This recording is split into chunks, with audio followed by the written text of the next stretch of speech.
सरकार के कृषि कानून के विरोध में यूं तो पूरे भारत के किसान लामबंद हुए थे, लेकिन मध्य प्रदेश के एक किसान नेता का एक चेहरा उभर कर सामने आया। वह चेहरा था शिव कुमार शर्मा जी, कक्का जी का। काफी हर्ष का विषय है कि आज द पोस्ट के इस कार्यक्रम में हम उनसे मुलाकात करने जा रहे हैं। कक्का जी, बहुत बहुत स्वागत है आपका। नमस्कार सर। द पोस्ट के इस एपिसोड में हम आपसे किसान आंदोलन के विषय में तो जानेंगे ही, साथ में हम चाहते हैं कि ये जानने की कोशिश करें कि आप मूलतः कहाँ के रहने वाले हैं। और जैसे हमें जानकारी मिली है कि आप बस्तर में शासकीय सेवा में भी थे, और उस समय से लेकर के आज तक का ये जो सफर है किसान संगठन से जुड़ने का, वो आपने कैसे तय किया? देखिए, मध्य प्रदेश में एक डिस्ट्रिक्ट है होशंगाबाद जी, भोपाल के पास पड़ता है। अच्छा। तो वहाँ तहसील बनखेड़ी है, उसके बाद एक गांव है किसान, उसका ग्राम मछेरा खुर्द। अच्छा, छोटा सा गांव है जी। वहाँ मेरा जन्म हुआ, प्राइमरी एजुकेशन मेरी वहीं हुई गांव में। फिर मैं पढ़ने गया जबलपुर। अच्छा। वहां से मैंने BSc MA LLB किया, हाई कोर्ट में मैं प्रैक्टिस करता था। अच्छा। वहां से मेरा सिलेक्शन हुआ डिस्ट्रिक्ट लीगल एड ऑफिसर का। अच्छा। जिला विधिक सहायता अधिकारी। अच्छा। तो मैं 27 अप्रैल को मैंने जॉब किया। मुझे लगता था कि सरकारी नौकरी शायद मैं नहीं कर पाऊंगा, क्योंकि 18 केस में पे चल रहे थे आंदोलन, छात्र आंदोलन के। अच्छा। पर खैर वो दौर था, निपट गया और ज्वाइन किया। 87 तक मैं यहाँ रहा जी। उस दौरान मेरी जो चर्चाएं हुई बस्तर के लोगों से, बड़े फैमिलियर संबंध हुए। बस्तर का चप्पा चप्पा मैंने घूमा जी। उस समय एक कानून आया था केंद्र सरकार का जी। ये किस वक्त की बात है, सन वगैरह कुछ? ये 81-82 के आसपास की बात है जी। 170 खाक। ओके। जिसमें सन 56 के बाद आदिवासियों की जमीन जो गैर परचेज की है जी, उनको वापस करने का था। तो 4,000 प्रकरण मेरे पास थे उस समय में। तो उससे ये हुआ कि काफी लोग नाराज हुए, क्योंकि जमीन आदिवासी वापस जाना थी। तो उसको मैंने फेस किया यहाँ पर जी। उसके बाद मैं चला गया सुप्रीम कोर्ट, 1 साल रहा। उसके बाद आ गया भोपाल। भोपाल में आने के बाद मैंने कहा कि चूंकि मैं किसान परिवार से था जी, और बचपन से 1972 में मैं पहली बार मैंने अपने यहाँ एक किसान संघर्ष समिति बनाई थी जी। मंडी कानून को लेकर मैं जेल गया। अच्छा। जब मेरी उम्र थी 22 साल की। ओ। तो मैं 1.5 माह करीब जेल में रहा। जी। खेती करता था, ऑल इंडिया रस्टिकेट हो गया था एक कारण को लेकर। जी। झगड़ा हुआ था CM के साथ में। संपूर्ण भारत के विश्वविद्यालय मेरा एडमिशन नहीं हो सकता। अच्छा। तो मैं खेती करने लगा। फिर बाद में गवर्नमेंट आंदोलन हुए बहुत। 2 साल तक परीक्षाएं नहीं हुई, सरकार ने वापस ली मेरी और मुझे फिर एडमिशन दिया। पर वो दिमाग में बचपन से ये बात जमा रही जी। INH वाले कुछ लोगों ने जरूर एक चीज कोट की थी जी। कि जब मैं 11 साल का था तो पिताजी ने कहा कि 4 बैलगाड़ी लेके जाओ, खाद लेके आना है। अच्छा। खाद की दुकान 10 बजे खुलती थी, 2 बजे तक नहीं खुली। मई का महीना था, मैं धूप में खड़ा था जी। वहां से कलेक्टर बस्तर निकले। उन्होंने कहा कि लड़का एकदम लाल हो रहा है, धूप में खड़ा है। तो उन्होंने बुला के पूछा, बेटा छाया में खड़े हो जाओ, धूप बहुत तेज है जी। तो मैंने कहा कि इस देश का किसान अगर छाया से प्रेम करेगा, छांव से, तो हम पेट कैसे भरेंगे देश का? क्या बात है। तो उन्होंने फिर बुलाया, गाड़ी बिठाया, पूरा परिचय लिया। तो बचपन से ही शोषित पीड़ित इस समाज के लिए काम करने का एक मन में भाव था, एक जज्बा था। और ये पीड़ा होती थी मन में 1972 में कि पूरे देश का किसान संगठित क्यों नहीं होता।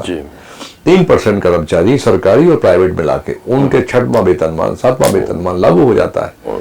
हमारा कोई भी चीज, हम 80% हैं देश में, कोई हमारी आवाज क्यों नहीं है? ये दिमाग को द्वंद चलता रहता था, एक कैसे होंगे, उस दिशा में हम काम करने लगे। काम करते करते मैं भारतीय किसान संघ में मैंने काम शुरू किया। सर्विस से मैंने ले लिया रिटायरमेंट जी, VRS वगैरह, प्रदेश अध्यक्ष बना मैं। अच्छा। तो हमें संघ से मतलब नहीं था, हमें था केवल किसान से मतलब। ओके। तो हमने 15,000 ट्रैक्टर और 3 लाख किसानों से भोपाल की राजधानी को जाम कर दिया। ओके। वो इंटरनेशनल न्यूज थी बहुत बड़ी। जी। हमको उन लोगों ने निकाल दिया। 3 बार हमारा एनकाउंटर करने की कोशिश की गवर्नमेंट ने। ओ। एक बार पाइजन देने की कोशिश की, एक बार गोली चलवाई, 2 बार गोली चली और मंदसौर गोली कांड हुआ बड़ा, उसमें हमारे 12 किसान मारे गए। मैं 12 को गोली लगी थी, 6 किसान शहीद हुए। एक दौर चल पड़ा। फिर हमने देखा कि राष्ट्रीय किसान मजदूर महासंघ करके हमने एक संगठन को रजिस्टर्ड कराया।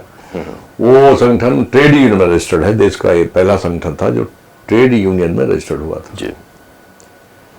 इसी बीच में ये हुआ कि 2014 में मोदी सरकार जी। चुनाव लड़ रही थी।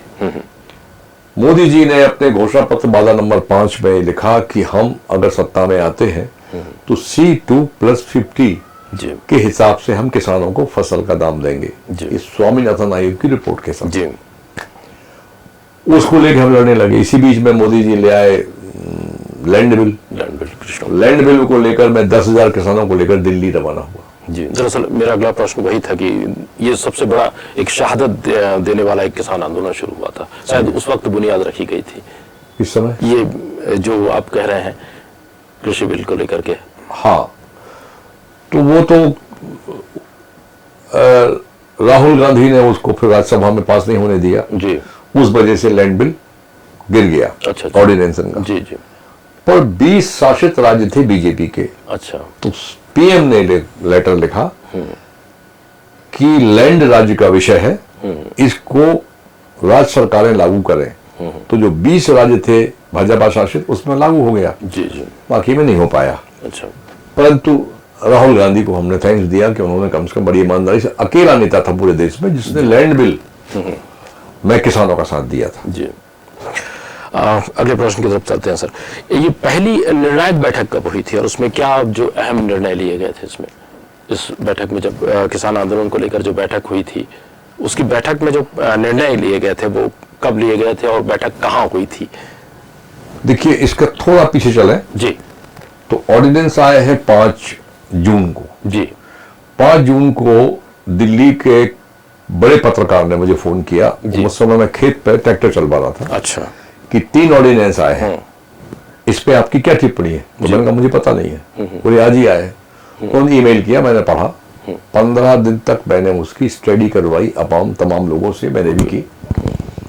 और फिर लगा कि 3 कानून नहीं है, किसान की डेथ वारंट है ये। इसके बाद देश में किसान बचेगा नहीं। मंशा ये थी उसमें कि कॉर्पोरेट को, जो 16 लाख करोड़ का ये व्यवसाय कृषि का है, उसमें कॉर्पोरेट को एंटर कैसे कराया जाए, ये इस कानून की मंशा थी। 5 खत मैंने पीएम को लिखे हैं अभी तक। 4 खत का जवाब भी आया है, सोल्यूशन भी निकला है। इसका कोई जवाब नहीं आया। तब मैंने पूरे भारत के किसान नेताओं को उस पत्र की कॉपियां भेजी। पंजाब एडवांस है तो पंजाब के किसान इसको जल्दी समझ गए और उन्होंने आंदोलन चालू कर दिया। 2.5 महीने तक पूरे पंजाब में रेलवे ट्रैक जाम किए, सब कुछ किया। पूरे भारत में 2 बड़े बड़े ऑर्गेनाइजेशन काम करते हैं। राष्ट्रीय किसान महासंघ, जिसका जन्म भोपाल में हुआ, जिसमें देश के समस्त नॉन पॉलिटिकल ऑर्गेनाइजेशन काम करते हैं। एक अखिल भारतीय किसान कोऑर्डिनेशन कमेटी, जिसमें पॉलिटिकल लोग भी हैं, नॉन पॉलिटिकल लोग भी। तो पंजाब में ये दोनों मिलकर आंदोलन चालू कर दिए। अच्छा। और गुरुद्वारा रकाबगंज में 7 नवंबर को हमारी बैठक हुई। जी। उसमें दोनों धाराओं के लोग इकट्ठे हुए। मैं उस पक्ष में नहीं था कि हम पॉलिटिकल लोगों के साथ जाएं, पर चूंकि मेरे साथियों की राय थी कि यह आंदोलन बड़ा है, लड़ना पड़ेगा, तो मैंने कहा ठीक है, साथ लड़ते हैं। जी। फिर ये हुआ कि भाई, तो मैंने कहा कोई बैनर बनाना पड़ेगा हमको। तो बोले आप बताओ क्या रहेगा? तो मैंने कहा कि इसका नाम रखते हैं किसान संयुक्त मोर्चा, ओके, SKM। जी। इसके 2 इशू रहेंगे कि यह पूरी तरह नॉन पॉलिटिकल होगा। हमारे मंच पर कोई नेता नहीं आएगा, हम किसी नेता के मंच पर नहीं जाएंगे, और गांधीवादी अहिंसात्मक आंदोलन ही इस देश को दिशा और दशा दे सकता है। जी। ये हमारा मोटिव हुआ। वहां हम लोगों ने 7 लोग उस एक बड़ी 540 संगठनों को डील करना, कंट्रोल करना, पॉलिसी बनाना, तो 7 लोग की एक कमेटी बनाई, उसका नाम धर दिया सामान्यतः 7 मेंबर्स कमेटी। तो आंदोलन 26 तारीख हमने तय की कि दिल्ली मार्च करेंगे। 75,000 ट्रैक्टर हमारे अलग अलग बॉर्डर पर, सिंगू बॉर्डर, टिकरी बॉर्डर, पलवल पर मध्य प्रदेश के 720 ट्रैक्टर पहुंच पाए थे, क्योंकि ग्वालियर, डबरा, मुरैना 300-350 किलोमीटर पड़ता है ये। यहां से ट्रैक्टर पहुंच सकते हैं, परंतु ट्रैक्टर सिंगरौली से, झाबुआ से पड़ता है 1500 किलोमीटर, तो एक जोड़ी टायर ही खत्म हो जाएंगे। तो फिर वहां जाके बैठ गए और आंदोलन वहां से चालू हो गया। अच्छा, 14.5 महीने चलने वाले इस आंदोलन में टर्निंग पॉइंट आप किसे मानते हैं? टर्न पॉइंट हमारा था 26 जनवरी। अच्छा, हमने हमने ट्रैक्टर मार्च किया था। ट्रैक्टर मार्च में 1 लाख ट्रैक्टरों ने दिल्ली की तरफ मूव करना है। अधिकारियों के साथ हमारी अच्छा 7-8 राउंड बैठक हुई। अधिकारी नहीं चाहते थे कि ट्रैक्टर मार्च निकले, जी, तो दिल्ली के बाहर ही बाहर 200 किलोमीटर यार्ड की जो केएमपी सड़क है जी, उस पर मार्च करेंगे, ये हमारी योजना थी। और फिर उनके साथ बैठ के हमने रूट तय किया। रूट तय करके ट्रैक्टर मार्च चालू किया। सरकार ने एक ग्रुप बुलवाया ट्रैक्टर मार्च के करीब 1 आध महीना पहले, और उस ग्रुप के साथ सरकार का टाई अप हुआ जी।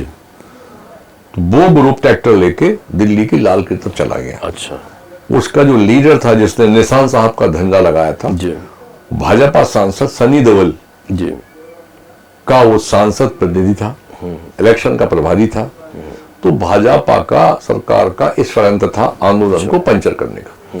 कोई भी सरकार होती वो चाहती कि आंदोलन हिंसक हो जाए, जैसे हिंसक होगा तो आंदोलन खत्म हो जाएगा जी। तो उसमें निशान साहब का झंडा लगा दिया। गोदी मीडिया ने दिखाया कि ये खालिस्तान का झंडा लग गया है लाल किले पे, ट्रिक फोटोग्राफी के माध्यम से। जी, पूरा देश हमसे नाराज हो गया। हमारे सभी लोगों के नेट बंद कर दिए गए। तो मैं अकेला व्यक्ति था जो इस आंदोलन को फेस कर रहा था। दिन को 1 बजे से लेकर रात को 11 बजे तक मैंने भारत के इंपॉर्टेंट सभी चैनलों को समय दिया जी। और मैंने बहुत ईमानदारी से कहा कि जो हुआ वो बहुत गलत हुआ। उससे हम शर्मिंदा भी हैं, आहत भी हैं। जी, सरकार का ये षड्यंत्र है, सत्य प्रताड़ित हो रहा है, पराजित कभी नहीं होगा। जी। बहुत जल्दी सत्य सामने आएगा। हम पूरे देश से माफी मांगते हैं, क्योंकि कॉल हमने दिया है ट्रैक्टर मार्च का, जवाबदारी हमारी है, हम पल्ला नहीं झाड़ेंगे। अच्छा। फिर भी जो गोदी मीडिया है हमसे कहता रहा कि देशद्रोह किया है आपने, कलंकित कर दिया है, अपने तिरंगे झंडे का अपमान किया है, वो सब कहते रहे। हमारी लाइन यही रही। उससे लोगों को लगा कि ये मामला ठीक है। वो आंदोलन उससे काफी आहत हुआ। मध्य प्रदेश के लोग जहां बैठे थे वहां आसपास के लोग आ गए विरोध करने हमारा कि आप तो देशद्रोही हैं, आपको जाना चाहिए यहां से। उसको हमने काफी फेस किया और वहीं से फिर आंदोलन का टर्न पॉइंट आया। फिर से हम घाई घटना घटी, उससे हम ठीक हुए।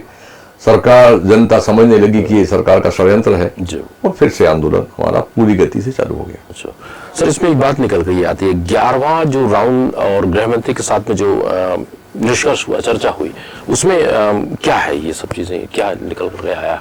देखिए, गृह मंत्री से 1 राउंड बात हुई थी, उनके साथ 5 मंत्री थे जी। 11 राउंड चर्चा में भी 5 मिनिस्टर और सरकार के सारे आला अफसर बैठते थे। अच्छा। हम लोग बैठते थे जी। चर्चा में सरकार कहती रही बार बार कि आप इसमें जितने संशोधन चाहते हैं करा लीजिए, हम कानून रिपील नहीं करेंगे, रद्द नहीं करेंगे जी।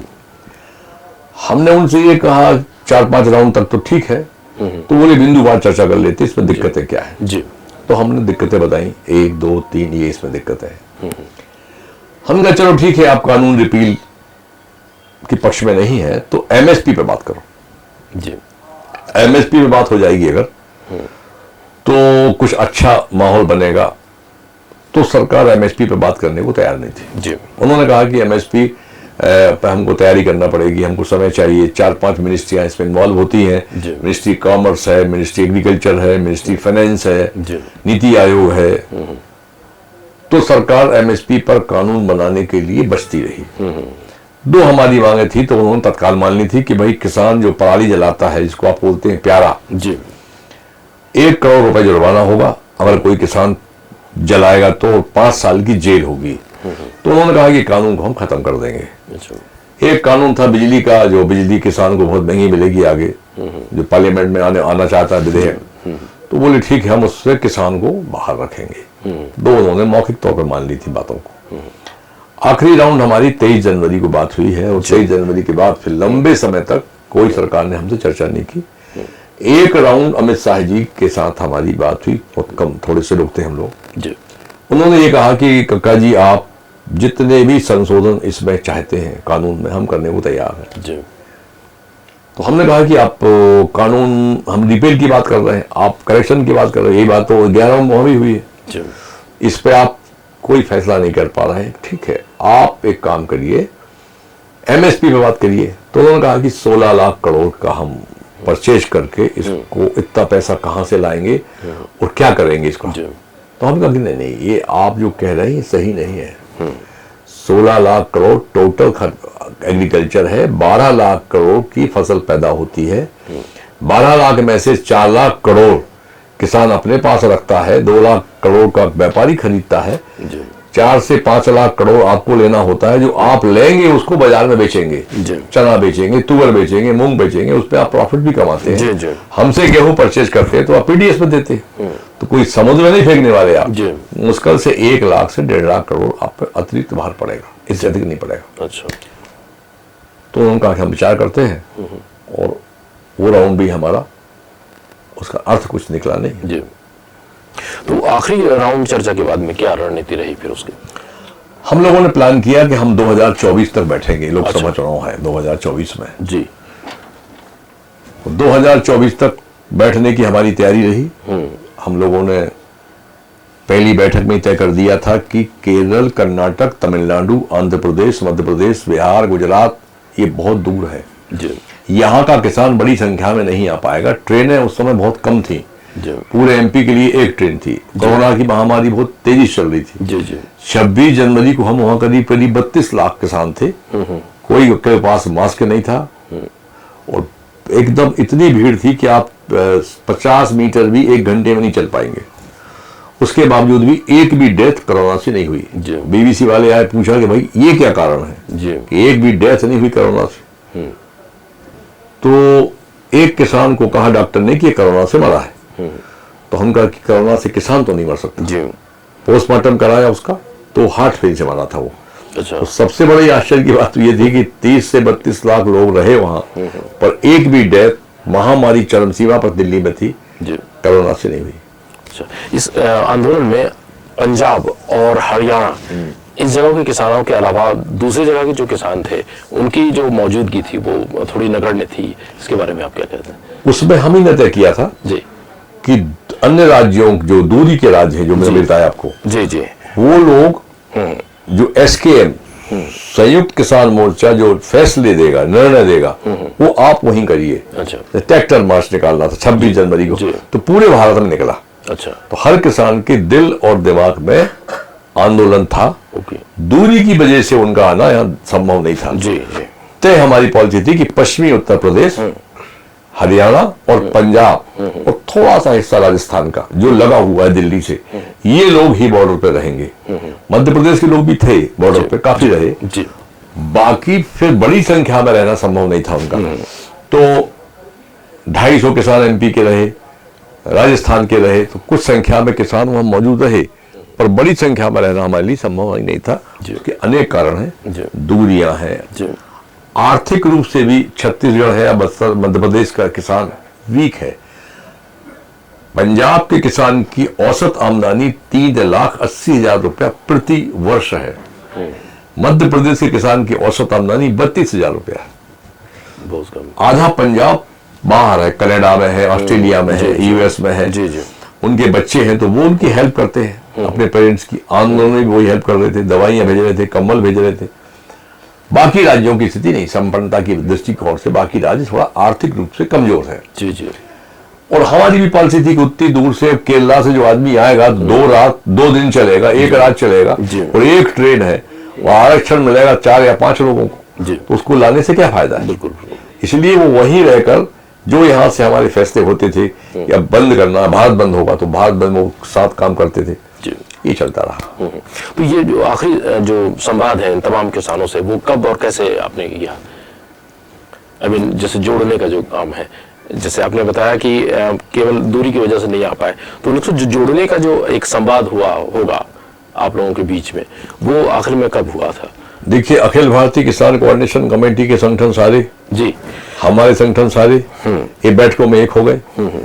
जो हम दोनों के साथ नहीं थे जी, कहीं इंडिपेंडेंट छोटा छोटा काम करते थे वो जी, तो जब एसकेएम बनी तो किसान स्वप्रेरणा से हमसे जोड़ते गए। अच्छा, उनके संगठन जी, और उनका आना शुरू हो गया, जाना शुरू हो गया।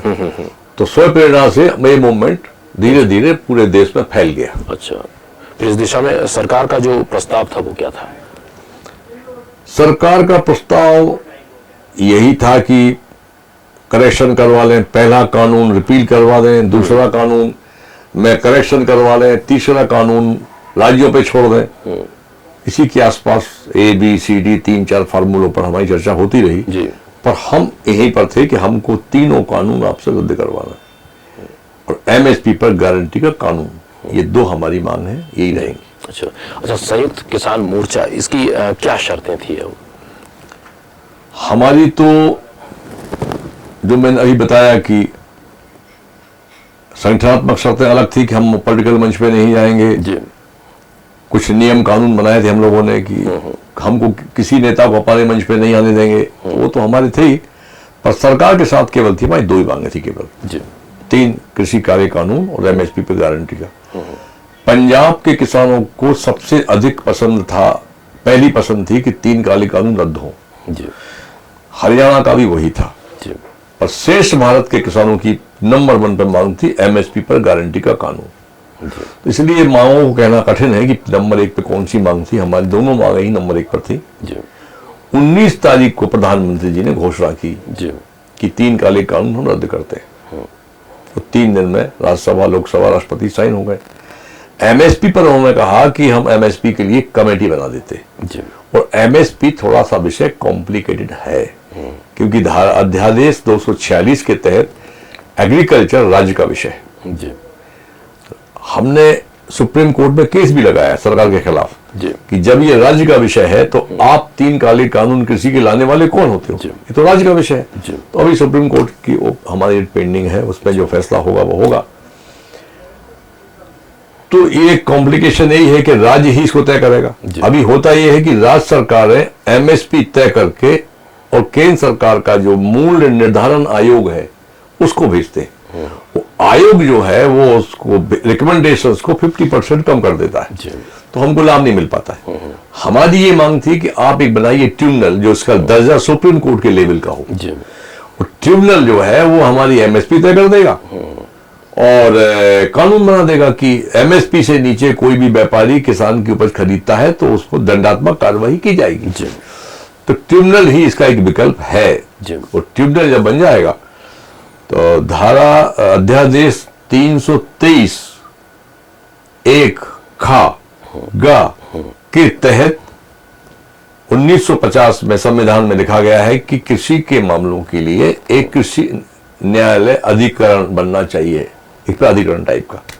तो अभी तक आजादी कितने दिन हो गए हैं, किसी का कोई अभी अधिकरण नहीं बन पाया है। जी, अधिकरण बन जाएगा तो वो भी फैसला कर सकता है। जी। दर्शकों, जाने माने किसान नेता शिव कुमार कक्का जी से हम चर्चा जारी रखेंगे। लेते हैं छोटा सा break. Hey babies, what is up? Today I'm here to talk to you guys about Shela Bella. I have been using this for some time now and I am obsessed with the product.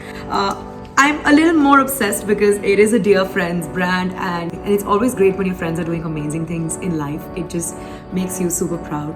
So yes, I love the coffee exfoliating sleeping mask. It is super cool. The smell is not overpowering, so I like that about it. And after you use it, it actually stays on you for a really long time, and that is the best part. The next is the turmeric exfoliating sleeping mask. This is also something that I really like.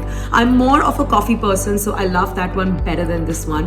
Products are really high quality. I love the formulas because they've got this really nice jelly kind of a formula. I personally like stuff like that. So yeah, I mean, if you guys are looking to pick up some good mask, go and shop now. Break के बाद आपका स्वागत है। हम चर्चा कर रहे हैं जाने माने किसान नेता शिव कुमार शर्मा कक्का जी से। कक्का जी, ब्रेक पर जाने के पहले हमने बहुत सारी चर्चा करी थी और एक अगला प्रश्न मैं पूछना चाह रहा हूं कि आगामी जो रणनीति और एसआरएम की बैठक कब और कहां होगी? देखिए, 15 जनवरी को जी हमारी बैठक है वहीं सिंघू बॉर्डर पर। अच्छा। जहां पहले से बैठकें होती रही हैं। जी जिस किसान ने हमको जगह दी थी बैठने की, व्यापारी भी है, किसान भी है, उसको कई करोड़ घाटा हुआ है हमारी बैठकों की वजह से। जी तो उसकी बहुत इच्छा थी कि आप एक बैठक आखिरी मेरे यहां कर लें। जी तो सिंघू बॉर्डर की कजरिया टाइल्स एक बड़ा परिसर है, उसमें हमारी बैठक होगी। जी 14 तारीख की जो 9 मेंबरी कमेटी की बैठक है वो दिल्ली में होगी। जी 9 मेंबरी कमेटी ये मूल्यांकन करेगी कि सरकार ने जो हमको लिख के दिया है लेटर पैड के ऊपर आदेश 5 बिंदुओं पर, जी उस पर कितना काम हुआ और नहीं हुआ तो क्यों नहीं हुआ। और 15 को बड़ी बैठक होगी, उसमें आगामी रणनीति हम लोग तय करेंगे। जी अब ये अगला सवाल मैं पूछना चाहता हूं, 5, 9 और 40 मेंबरी ये क्या है? देखिए, 40 लोग जी 540 संगठनों के प्रतिनिधि हैं। जी जो विज्ञान भवन दिल्ली का सबसे बड़ा भवन कहलाता है, बड़ी बड़ी वर्ल्ड लेवल की बैठकें होती हैं, उसमें हम लोग की बैठक होती थी। जी तो वो 40 मेंबर हमारे साथ बैठते थे। उसके बाद में उसके पहले जो 7 मेंबरी थी वो 9 की हुई थी, 2 लोग को और बढ़ाना पड़ा था। जी तो 9 मेंबरी कमेटी हमारी पॉलिसी तय करती थी बड़ी बैठक के लिए। जी प्रधानमंत्री मोदी के कार्यालय से एक बार बार कहा जा रहा था कि ये 9 की बैठक भी आपकी कमेटी बड़ी है, इसमें फैसला नहीं हो पाता, जी तो छोटी कर लीजिए आप। तो हम लोगों ने कहा कि 540 में से 5 लोग की करना बड़ा टेढ़ा काम है। जाहिर है। पर हमको उसमें 3-4 मिनट लगे। सबसे पहले सभी साथियों ने कहा कि इस बैठक का पहला सदस्य कक्का जी रहेंगे। जी पूरे के पूरे लोगों ने एक साथ कि कोई खिलाफ में है, कोई खिलाफ में नहीं है। जी मेरा हो गया, फिर दूसरा, तीसरा। पंजाब में थोड़ा सा 19-20 होता रहा तो वो एक व्यक्ति ने खुद को विड्रॉ कर लिया। वो 5 मेंबर की कमेटी जो सरकार से सीधे संवाद करेगी और निर्णय करेगी, उस कमेटी को पूरे 540 संगठनों ने ये पूरे पावर दे दिए थे कि आप जो भी फैसला करेंगे हमको मंजूर है। अच्छा। तो ये 5 मेंबर ही है। 9 मेंबर हम काम कर रहे थे, 40 का मैंने बता दिया आपको। जी जी ये 3 कमेटियां पूरे आंदोलन को संचालित करती रही। जी सर, इसमें किसान संसद की बात आ रही है। किसान संसद की जरूरत क्या पड़ी है? देखिए, भारत के इतिहास में दुनिया का, विश्व के इतिहास में दुनिया का सबसे बड़ा अहिंसात्मक गांधीवादी आंदोलन, जिसमें हम 703 किसान शहादत दे चुके थे, सरकार हमारे दबाव को स्वीकार नहीं कर पा रही थी। तो हमने कहा कि हमारी संसद तो सड़क है, जी वहां पार्लियामेंट चलेगी, हम यहां जंतर मंतर में पार्लियामेंट चलाएंगे। तो जब हमने बड़े मार्च की कहा कि हम इसमें 1 करोड़ किसान देश के जाएंगे, जी तो उससे सरकार बैकफुट में आई। अधिकारियों के साथ मीटिंग हुई, जी उन्होंने कहा कि आप 250 आदमी पर डे ले जाओ। जी तो पुलिस की गाड़ियों में, बड़ी बड़ी बसों में, सिक्योरिटी में हम जाते थे वहां, और बाकायदे लोकसभा अध्यक्ष बनता था, हमारा नेता प्रतिपक्ष होता था, और वो हमारी बैठकें चलती थी पैरेलल पार्लियामेंट की। जी पार्लियामेंट सरकार, उस पर एक तरीका था सरकार पर दबाव बनाने का। जी जब ये संसद नहीं सुन रही है तो हमारी ये संसद बात करेगी। अच्छा। एक पैरेलल संसद का हमने संदेश दिया देश की तमाम लोगों को, इसलिए इसकी आवश्यकता पड़ी थी। जी, इसमें पूरे आंदोलन में खालिस्तानी, फॉरेन फंडिंग, मवाली, देशद्रोही, न जाने क्या क्या कहा गया, आप लोग को तमाम आरोप लगाए गए ऐसे, तो आप क्या कहना चाहेंगे इसमें? देखिए, सरकार ने पूरी कोशिश की स्टार्टिंग से जी। आंदोलन को बदनाम करने की। जी तो सबसे पहले तो कहा उन्होंने कि ये खालिस्तानियों का आंदोलन है, मुट्ठी भर किसान है जी। और ये पंजाब से आए हैं, इनकी इसके अंदर एक खालिस्तान बनाने की मांग है। जब उनको लगा कि इसमें केरला से भी है, हरियाणा से भी है, मध्य प्रदेश से मैं हूं, खुद कमेटी में हूं, जी, तो ये उनका इस बात ये मुट्ठी भर है, तो पूरे देश के किसान वहां दिखाई दिए 26 मार्च को। फिर आरोप लगे कि मुट्ठी भर है, तो पूरे देश के किसान वहां दिखाई दिए 26 मार्च जी। तो जो भी उन्होंने आरोप लगाए उसका जनता ने खंडन कर दिया कि ये तुम्हारे सारे आरोप, एक किसान मवाली कैसे हो सकते हैं जो 703 शहादत दे चुके हैं। जी जी जी। तो फिर सरकार बैकफुट पाती गई। लास्ट में वो केवल थोड़े से सफल होने की स्थिति में आए थे 26 जनवरी को जी। कि हम देशद्रोही हो गए। जी। फिर तालिबान वाली भी हो गए, हम सब हो गया। ये हमारे आंदोलन में आभूषण है, मान के चलते हैं, हम तो मिलना चाहिए इनको। सरकार किसी प्रकार से आंदोलन को फेल करना चाहती थी, जो उसके सारे प्रयास विफल हुए। जी। और एमएसपी पर क्या रणनीति है सर? देखिए, एमएसपी पर सरकार की कमेटी का हम इंतजार कर रहे हैं जी। जो हम 15 तारीख को वैल्यूएट करेंगे क्या हुआ कमेटी का। सरकार यहां हम बैकफुट पे आए थे कि सरकार से हमने कहा कि कमेटी में केवल वो लोग रहेंगे जो आंदोलन में शरीक थे। जी। पीएम ने घोषणा की है कि एसकेएम के अलावा अन्य किसान संगठन भी रहेंगे। जी। तो हमने विरोध ये किया कि वो किसान संगठन जो सरकार पोषित है, संघ पोषित है, वो रहेंगे तो बैठक में निर्णय कैसे होगा। बिल्कुल बिल्कुल। तो उस बात को अमित शाह जी ने कहा कि चूंकि घोषणा पीएम ने की है कि एसकेएम के अलावा अन्य संगठन भी रहेंगे, जी। तो वहां पर चूंकि हम जानते हैं कि 100% मांगे हमारी नहीं मानी जाएंगी, तो यहां हम बैकफुट पर थे कि ठीक है, इतना हम कंसीडर करेंगे, नहीं तो मीडिया हमसे कहेगा आप अड़ियल हैं, जी। सरकार अड़ियल नहीं है। एक नया हमको और मिल जाता लेवल कि किसान लोग अड़ियल हैं, बात नहीं मानते हैं।